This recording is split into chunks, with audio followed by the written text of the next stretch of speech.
వ్యక్తిని మనం కదిలిస్తే క్షేమంగా ఉన్నారా? ఆ మాటనే మా జీవితాల్లో లేదు, ఆ పదమే మాలో లేదు.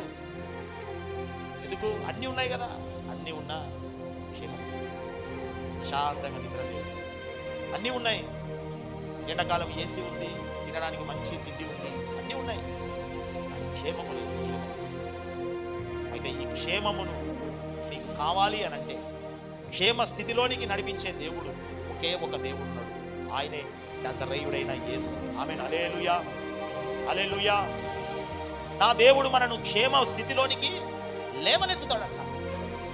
నీ కన్నీటిని తుడిచి, నువ్వు ఏ పరిస్థితుల మధ్యలో క్షేమము లేని పరిస్థితులు, క్షేమానికి వ్యతిరేకమైన పరిస్థితులు నీవు అనుభవిస్తున్నావేమో, క్షేమానికి వ్యతిరేకమైన పరిస్థితులలో నీవు నడిపింపబడుతున్నావేమో, అయితే నా దేవుడు ఏం చెప్తాడు తెలుసా?